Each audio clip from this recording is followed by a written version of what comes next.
જૂનાગઢ હોમગાર્ડના સ્થાપના દિવસને લઈને મેગા રક્તદાન કેમ્પનું આયોજન કરાયું।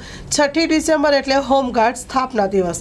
આજ રોજ કોટ રોડ પર આવેલ હોમગાર્ડ કચેરી ખાતે સ્થાપના દિવસની ઉજવણીના ભાગરૂપે મેગા રક્તદાન કેમ્પનું આયોજન કરવામાં આવ્યું હતું।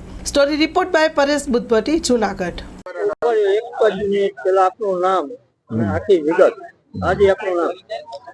મારું નામ Sisodiya Kanaksinh, home guard commander Maliyahatina unit, platoon commander, Junagadh જિલ્લા। આજ રોજ તારીખ 6 ડિસેમ્બર એટલે હોમગાર્ડ સ્થાપના દિવસ નિમિત્તે માનનીય જિલ્લા કમાન્ડર શ્રી યોગેશ ડોબરિયા સાહેબના માર્ગદર્શન નીચે આજરોજ મહારક્તદાન કેમ્પનું આયોજન જૂનાગઢ જિલ્લા કચેરી ખાતે કરવામાં આવેલું છે। એમાં 100 થી વધારે બોટલ રક્ત એકત્રિત કરી અને તમામ હોમગાર્ડ સભ્યો જિલ્લાના અલગ અલગ યુનિટમાંથી આવીને 100 બોટલ રક્ત એકત્રિત કરેલું છે।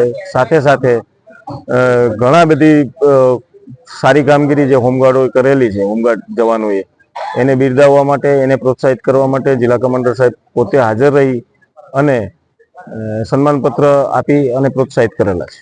રક્ત આપણે સિવિલ હોસ્પિટલમાં બીમાર દર્દીઓ માટે જરૂરી હોય ત્યાં રક્ત જાય।